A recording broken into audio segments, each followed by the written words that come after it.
Welcome to Xagility. I'm your host, John Coleman.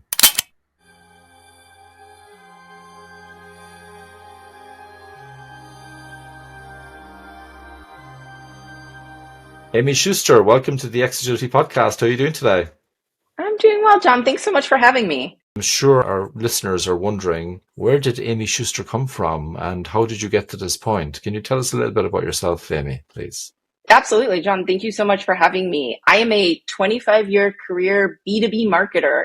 I currently help organizations with their sales and marketing needs on a fractional basis. Where I came from, I kind of like to step back and date myself a little bit. I really started marketing in 2001. We were still faxing out press releases at that point. Marketing sales were at very, very different ends of physical and existential buildings. Today, obviously, the fax machines have gone away and our marketing tactics are highly digital. We're analytics focused, and not only are sales and marketing in the same room, but I think we're going to talk about a bit how oftentimes they can even be under the same department. And is that the right answer right now? My passion, to your point, is really helping organizations align those sales and marketing elements to drive more leads and close more business. One of my first jobs was actually building our very first website. So I come from a time and place that started off very differently. And I think to come full circle, today we're really in a very digital, very highly analytically focused marketing sphere that so often this conversation that you started in terms of the beginning, sales and marketing are so closely aligned, right? We're now having a question about, is it a marketing organization, a sales organization, or revenue organization, right? And back when we started, back in the days of the fax, these folks were in different parts of the building, let alone, actually having conversations together. So I think it's been a bit of a journey for me, but I really do love what I do now in terms of helping orgs combine their sales and marketing in order to drive leads and to close more business. So it's B2B in particular that you would spend most of your time on, Aimee. Is that correct? That is correct. Thank you, Aimee. So what I'm curious about is whether you're offering your brain alone or are you actually getting involved in the execution of the work that you do? Yeah, I would answer that by saying I do both. So I wear two different hats, right? I can wear a fractional C-suite hat where I'm able to come in and provide a lot of strategy to an organization, give them information on how their people are working, how their systems are working, how their lead generation is happening, and provide that to them in a way that they can go ahead and run with that information if they need to. Or I can step in on an actual day-to-day basis to run some of that work, right? Whether that's me hiring the right people to do that or getting my hands dirty in the tech stack within marketing, working closely with a sales organization to make sure we've got the right terminology between the teams. I really run the gamut. I think I'm lucky that I get to do that. There's a lot of points in your career where you're either just doing technical or you're just doing strategy, brain versus hands dirty. And I feel really lucky right now that I get to do both. That's a nice mix. Thank you, Aimee. So something that's been bothering me for a while, I worked with marketing and sales in a fast-moving consumer goods company. And I couldn't help noticing that even though the department was called marketing and sales, it seemed to be focused on marketing, not sales. Mm. And sometimes I see companies as well where they're focused on sales and not marketing. And sometimes they're doing neither really well, actually. And I'm curious to hear your experience. Sometimes we call it revenue rather than sales, but what's your experience? Are organizations separating marketing and revenue? Are they still merging them together? And how effective has that been in your experience? Yeah, I will say up until probably a year or two ago, I really saw them as very separate functions in very different divisions in the C-suite. There was a chief marketing officer and either what was called a chief revenue officer or chief sales officer.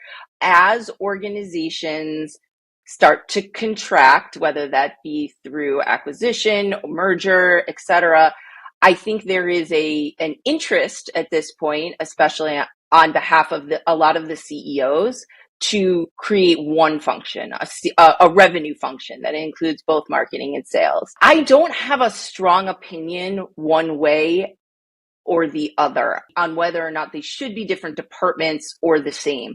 I do have a very strong opinion on what each side of that house is good at, because they're good at very different things Mm. and how they communicate with each other. So sales marketing alignment is at the core of what I do and how I work with organizations. So creating the systems and the methodologies to make sure that those two sides of the house, whether they're under one umbrella or not, get the chance to have a really solid playbook to work from is hugely important.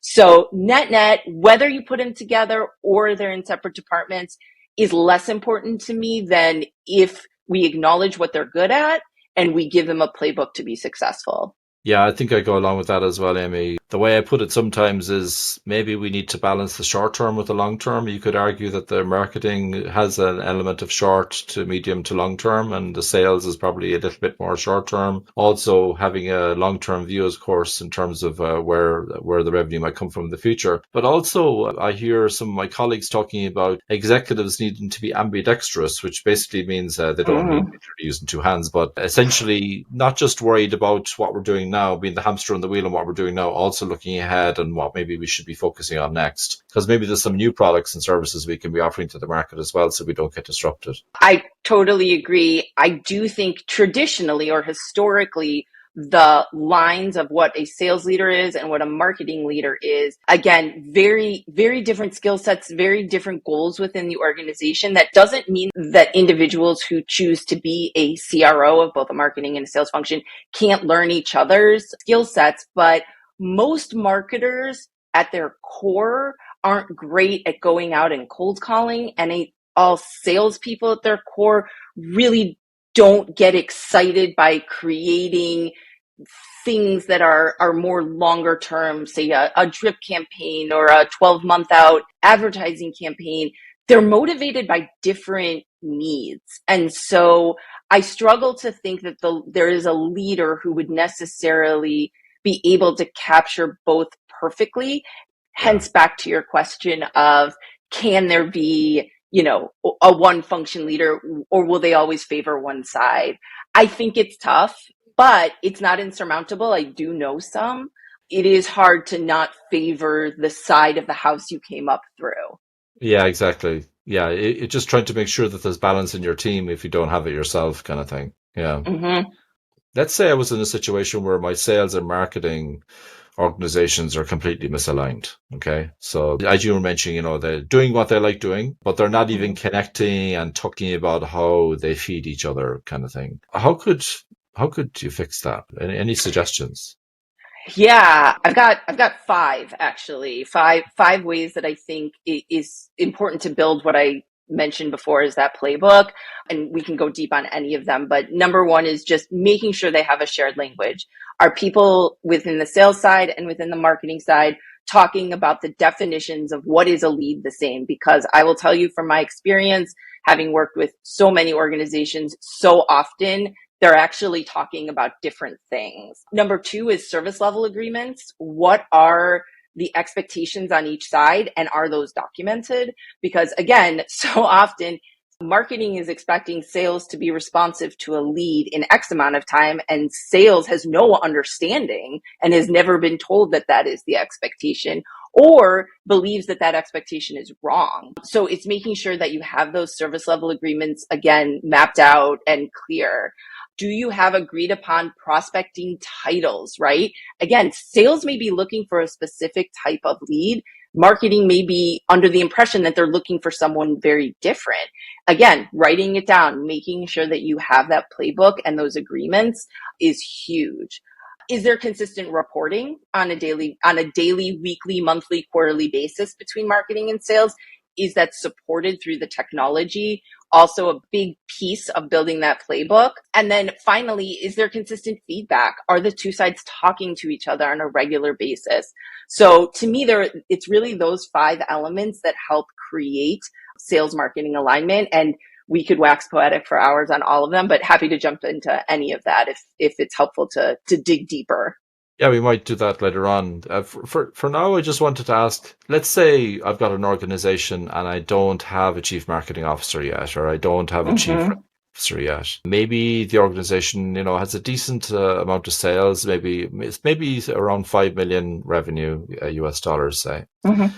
And they've been making some inroads. They've been hiring some marketing people, gig workers or whatever. Maybe they even have some permanent and staff actually looking after social media, things like that. But they feel that maybe they need to get more organized. And there's a saying that timing is everything. So Aimee, when is the right time to hire a chief marketing officer or a chief revenue officer? Yeah, John, great question. I think if you as an organization are looking at an exit event, whether that be change in ownership, IPO, in the next 24 months, you probably want to consider a different option than a full-time CMO. You could look at a fractional CMO, you could look at a director level or a VP, but in terms of the amount of tactical work that you're going to need, the cost of bringing on a CMO, and the budget that you're going to need to allocate in order to support the efforts that a CMO's long-term vision is going to bring, it's going to be tough on a 24-month runway. CMOs are really great at putting together long-term plans with long-term strategy. We talked a little bit before about the difference in sales and marketing. Marketing is the long game, sales is the short game. So you want to give that CMO the chance to do what he or she is really good at. And with that quick exit event, whatever that exit or change looks like, you probably want to look into a different resource.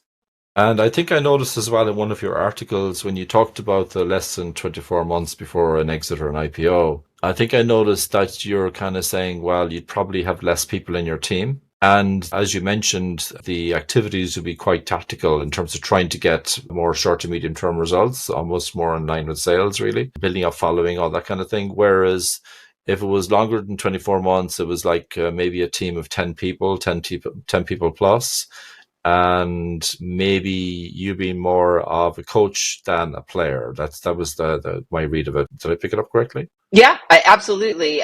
There's a graph in that article that talks about when you should look to hire a CMO and when not, and looking at the size of the team that you're going to need to execute on a long-term strategic play that a CMO is going to be able to bring in, as opposed to that quick turn in terms of just getting tactical stuff done, getting emails out the door, getting social media stood up, making sure that you've got events running. That kind of activity can be done by either a lower level person or through a fractional situation. I think where a lot of founders struggle, and John, tell me if you hear this too, is they get themselves a number of individuals on a more junior level, and then all of a sudden they're managing 4 to 5 junior marketers, and it feels like chaos, right? And so their automatic thought is just like let's just hire a CMO. Let's just hire a CMO so that I don't have to manage this anymore. Is that an experience you've had too? Yeah, even worse, Amy, what I've seen, lady working in California, she went in as chief marketing officer. She was quite senior in the previous job. They kind of gave her a very good pitch in terms of what the organization was doing.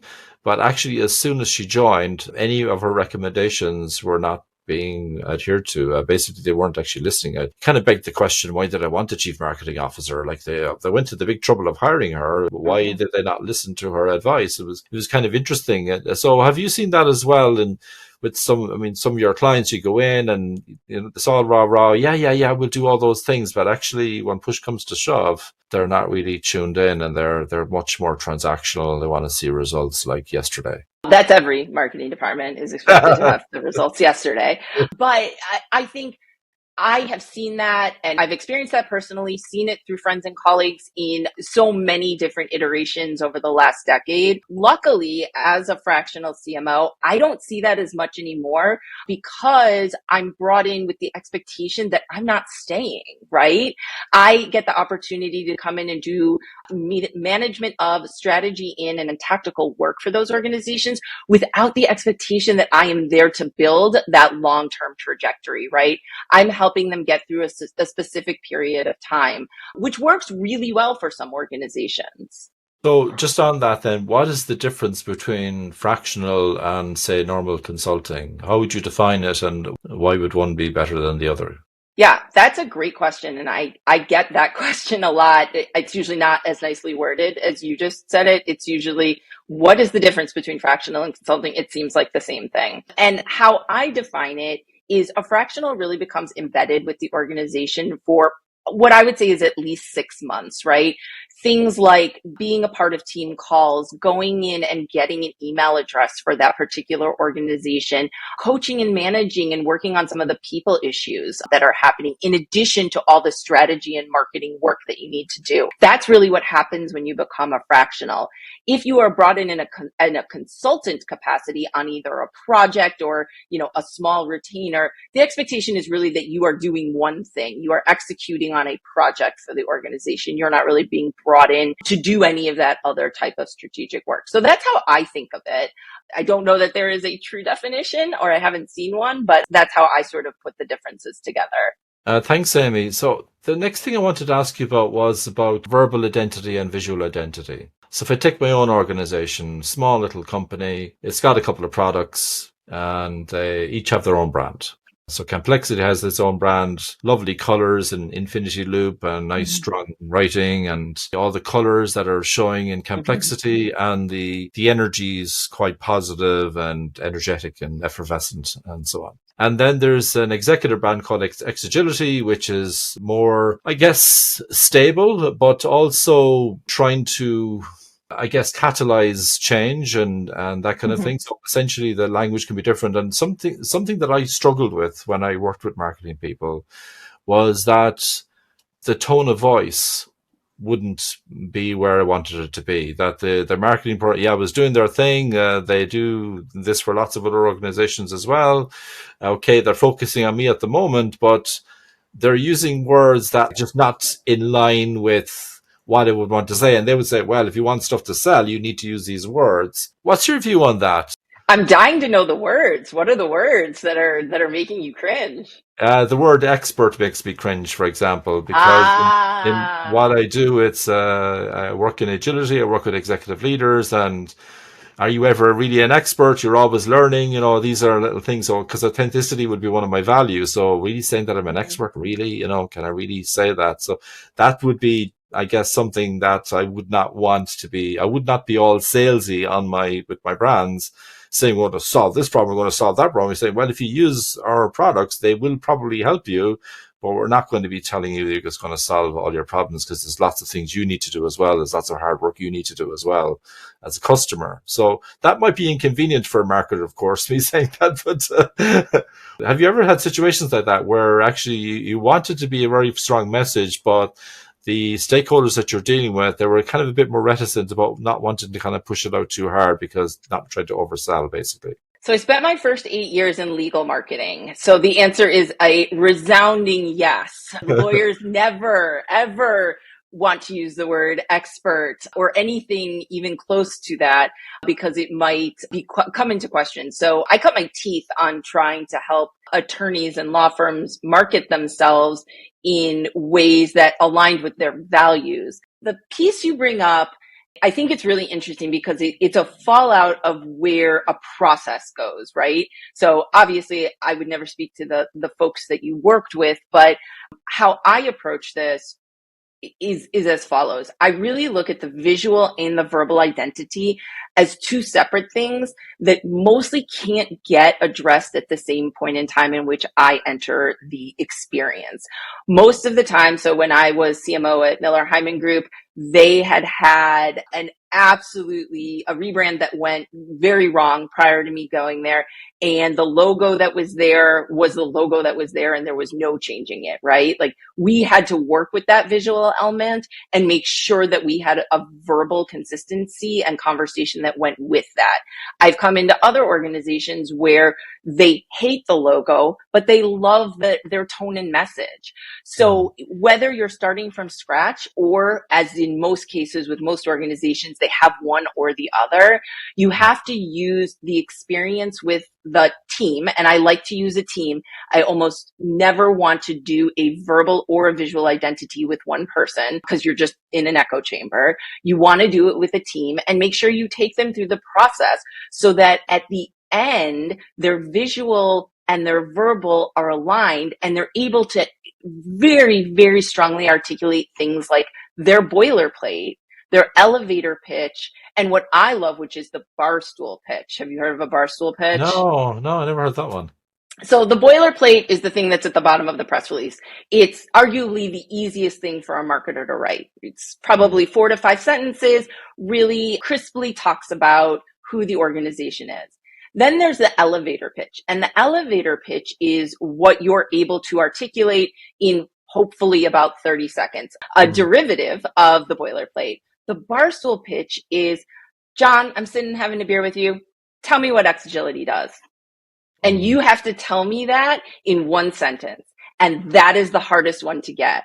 And that's the one that we spend almost always the most amount of time on in trying to get that verbal and visual identity to match together so that you are speaking authentically to what it is that you believe Xagility does, not just how it can be said in a paragraph at the end of a press release. That really resonates with me. Someone asked me yesterday about one of my products, and I found myself oversimplifying rather than having something, boom, there it is, and just lands. And thankfully, there was a guy who was at one of my talks yesterday who actually witnessed me talking, and he actually explained it to the lady who was asking about it. He did a much better job than me. Actually, it was kind of interesting. Yeah, Hence why you never want to do this work as an individual. yeah. Even if you have an individual brand, you want to bring in your constituency, get 4 or 5 people in the experience so that it's not just you trying to get to that answer. I think it's hugely important. Indeed. Earlier on in this interview, Amy, you mentioned some steps in terms of sales and marketing kind of being more connected and so on. And there was one comment that you made that really struck me, which was a sync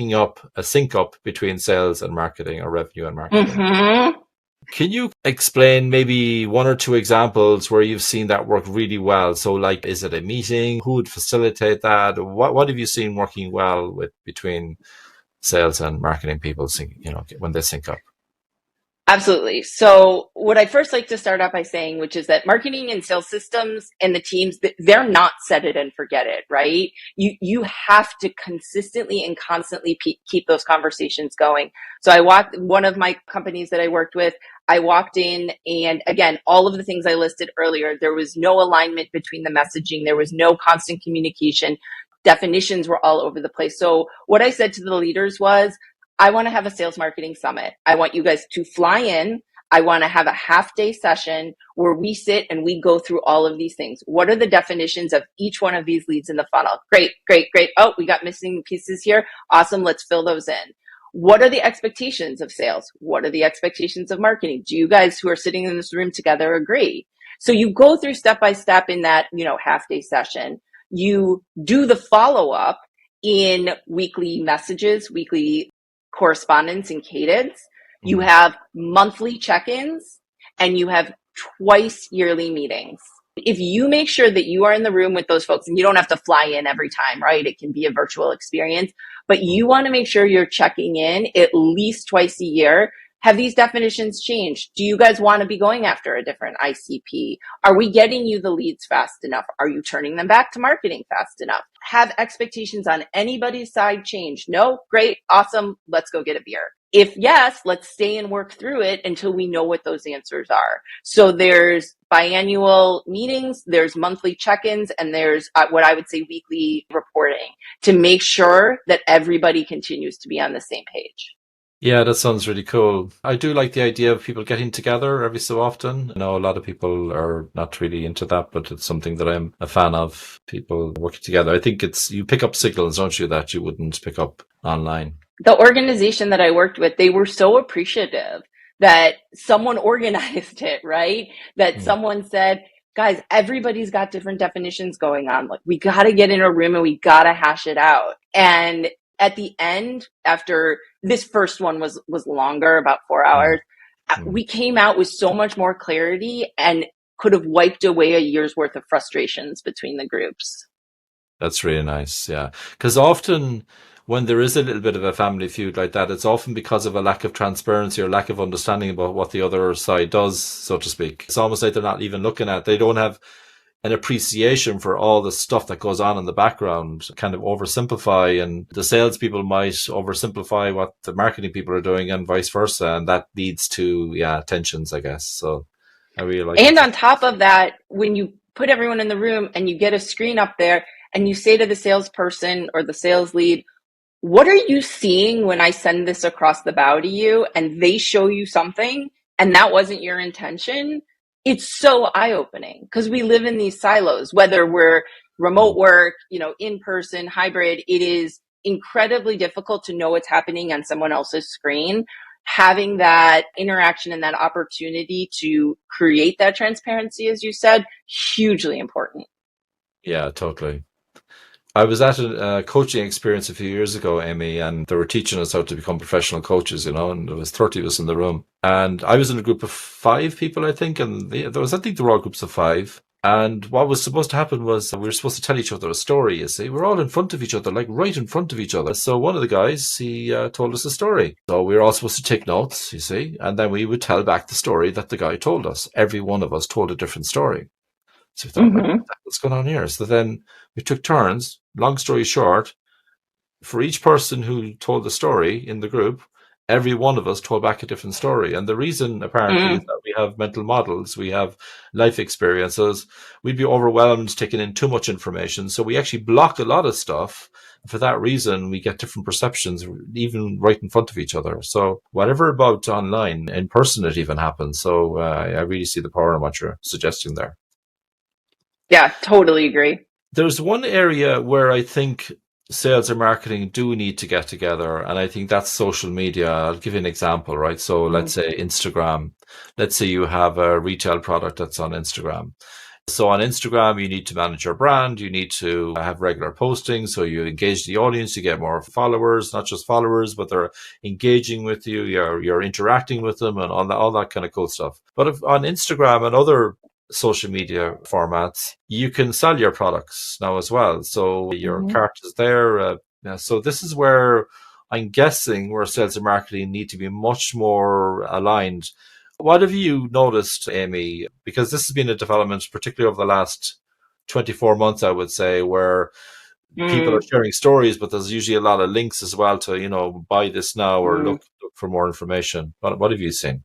Yeah, I'll give you a corollary that I'm seeing on the B2B space because for the most part, we're not selling product online in terms of enterprise level sales with large software deals. It really is sales driven. But where I've seen a lot of interesting sales marketing connections and overlap is within LinkedIn paid. So it's been really fascinating actually using LinkedIn stories and opportunities to create thought leadership and lead capture as a result of that through paid campaigns.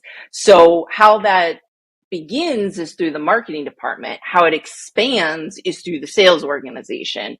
So the marketing department creates a white paper. We tease that white paper out through LinkedIn ads, through copy. All of that is disseminated around in the LinkedIn world amongst the ICPs that we're looking for. But the juice of it, the opportunity is when sales picks it up too. And they start individually promoting that same white paper as well. So you're getting a double shot for the production value, right? You've created this white paper, you're using it for paid, you're using it for lead capture, you're also using it as a sales enablement tool to let your sales force go out and start talking about the thing that you are also promoting on the marketing site. So that's really how I see that sales marketing alignment coming together within social, at least on the B2B side. Second time in a week that I've actually heard people talking about LinkedIn. It's really interesting. So for people in the Their B2B, paid stuff is really interesting for yeah, B2B. I've been a big fan. I've seen it. I've executed it now at two different companies and seeing a lot of really interesting return. It's not So if we talk about leads, right, and this goes into some of the definition work, the difference between a learner and a hand raiser, these are learner leads, right? These are people that we're getting into our pipeline. We're capturing their information. We're able to talk to them long term. These aren't people that are raising their hands. And that's why it's tricky, right? Because so often in marketing, you're being asked to deliver hand raisers. This is delivery of learners, which is a very different side of marketing and can be challenging, but is, I would say, a huge part of that long-term play. That's really, really interesting. So I have a LinkedIn newsletter, for example, and so it goes out Mm-hmm. once a week. I have to do one today, actually. Reminder to self. And yeah, I do provide content that is unique that you won't find it anywhere else. Okay, there might be some book reviews or video of the week, but I'll have my own content and so on as well. So Yeah. you see that as a kind of a good idea, is what I'm hearing. But you probably would get more professional about that, probably using the fancy tools that LinkedIn has, like Sales Navigator, things like that. Yeah, that and just going that next step, depending on the budget that you have, using getting some paid opportunities there as well, paid ads that link back to stories, right? So you might have a newsletter with 4 stories, right? Maybe one of those stories is truncated within the newsletter, but you've got a big version of it back on your website behind the form. If you use that piece for your newsletter, get people there that way, but also create a couple of paid ads that you can put out there that link just to that piece of content.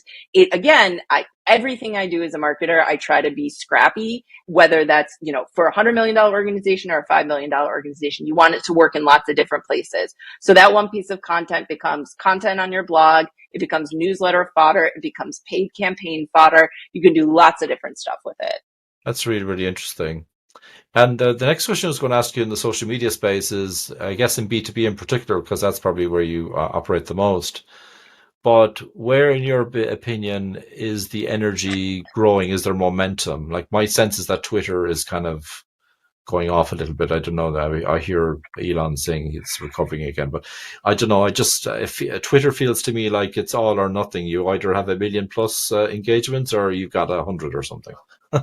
What are you seeing out there in terms of which platforms are building momentum and really useful for you as a marketer, and which ones are kind of maybe less worthy of investment at the moment?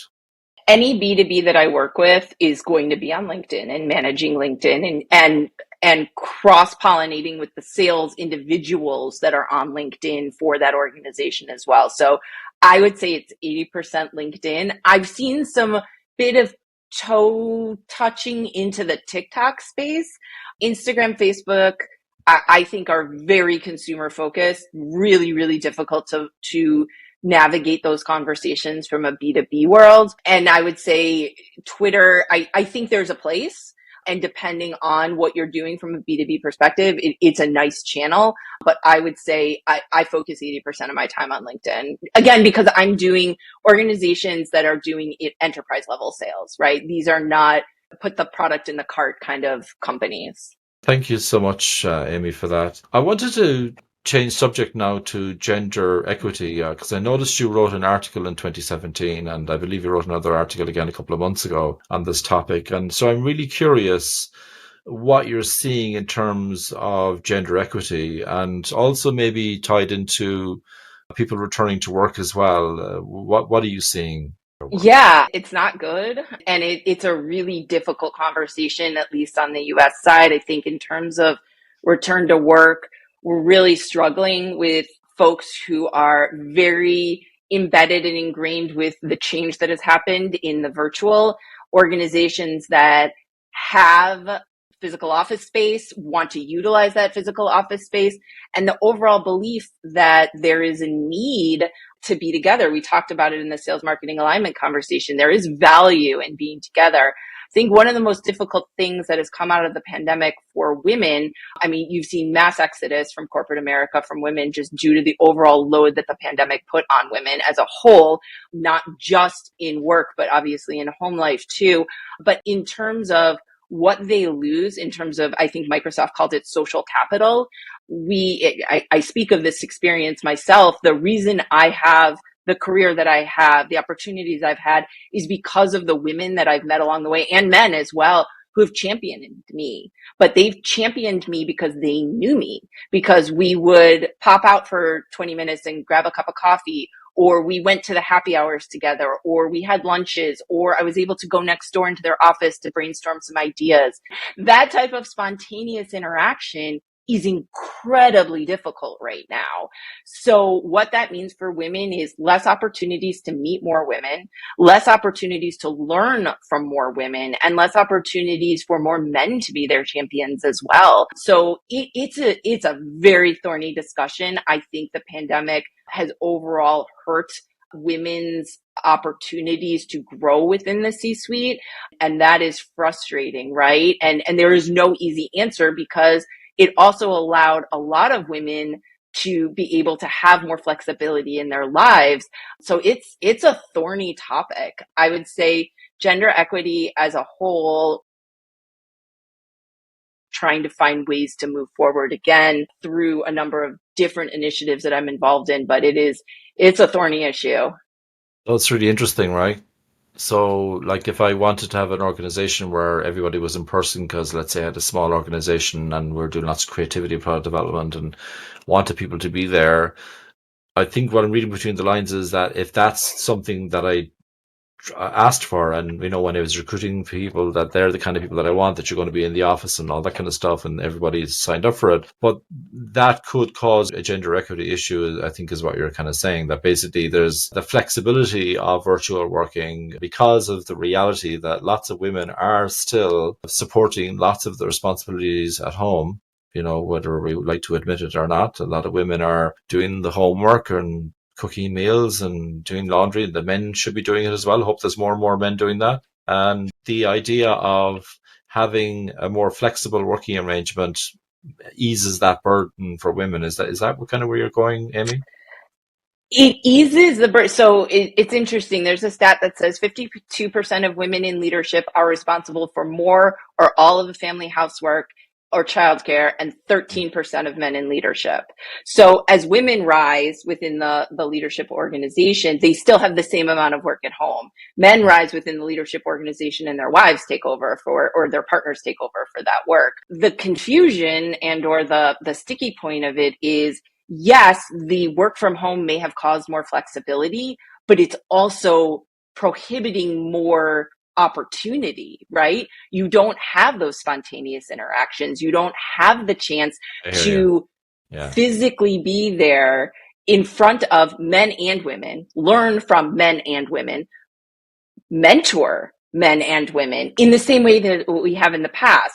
And I speak from experience of having been forced to work in an office for 20 years.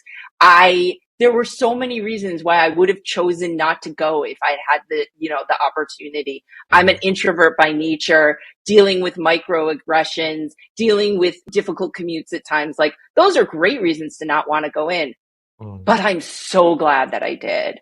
And I would not have the life I have right now if I hadn't been forced into an office. So it is a difficult conversation. mm. And a wicked problem as well. It's like, it's not sure there's a real solution out there. Maybe balance is what's needed, but people even have an objection to balance because they just want to be completely remote as well, don't they? Some people. It's a difficult Yeah, one. I think there's a lot of pointing to hybrid work, but hybrid work in a more structured environment. I think we see a lot of folks saying hybrid, come in any day, which really doesn't allow for the collaboration. It would be hybrid work. Everyone's expectation is to be in the same 2 days or the same three Yeah. days to create those opportunities for spontaneity, for collegiality, for collaboration. That seems to be what I would think is the best solution right now, to create both the opportunities for mentorship and the opportunities to give mentorship. The group that's coming up, right? The folks that graduated college in 2000 or university in 2000 and have never worked full time in a company. That's what sparked the article for me. I can't imagine if those first 3 years I didn't have mentors and colleagues that could help me through the experiences I was having. Yeah, the other thing I'm noticing as well from working virtually is people are letting their calendars get filled. So there are Mm. people are so exhausted from having calls that they don't actually have any slot really during the day to, say, how are you getting on? Let's just ping each other, have a little chat because we're just so stressed. It's just like full on. And so the downsides I see of virtual working is a kind of, a focus on efficiency and less focus on having time to think, time to cooperate, time to collaborate, because that's actually how we become successful. Hmm.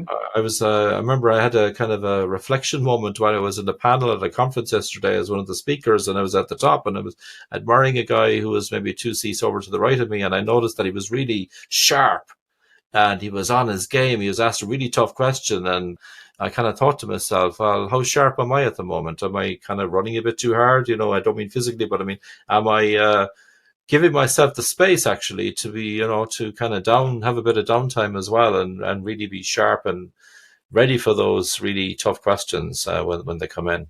It's a tricky one. Yep. So, Aimee, you mentioned a few articles during this interview, and I'm sure people are curious where you write. I believe Fast Company is one of the places where you write articles. Where else do you write articles, Aimee? So Fast Company is one, Business Insider. I've published in a couple of others. They're all on my website. And actually that sales marketing alignment discussion is an article that's going to be published, I believe, June 23rd. So I'll be happy to share that link with you to put in the show notes. Yeah, we'll make sure it's in the show notes. That's Yeah. brilliant. Okay. And your website, Aimee, what is your website? Bandwidthstrategy.com. Nice and simple. Very good. Yeah, it's a very nice visual effect when I went onto the website earlier today. So yeah, it's really good. Oh, thank you. Aimee, so I'm really curious if you see much agility in marketing, revenue, or sales. Be really honest with me. What are you seeing out there? My thought is that marketing is the ultimate agility, right? We constantly have hypotheses that we build programs for and we test, and we don't, at least in digital marketing, we're not testing for super long periods of time, right? You're not talking about putting up a billboard on an expressway. You're talking about a digital marketing campaign that you're going to put in motion. You're going to test it for a couple of weeks. You're going to see how it performs, and you're going to change. You are going to set on a specific set of SEO keywords. You're going to put those into practice. You're going to check them for a couple of weeks, and you're going to change. So to me, marketing is the ultimate in agility, but I don't know if you'll agree with that hypothesis or not. Yeah, I really like the approach, hypothesis, and turning those into experiments and doing some testing because we don't know what's going to work. We have all great ideas, and I often say to marketing people, don't be worried. It's the idea that didn't work, not you that didn't work, and we Yep. should be ready for the next. What are we going to try next to find where the value is? Yeah. Yep. Thank you, Aimee. It's been an absolute pleasure having you on the podcast. I actually learned a lot, so thank you so much for that. And hopefully the listeners will as well. And I hope some of the listeners will reach out to you to get some of your support with fractional or consulting. Thank you, Aimee. Absolutely. Thanks, John.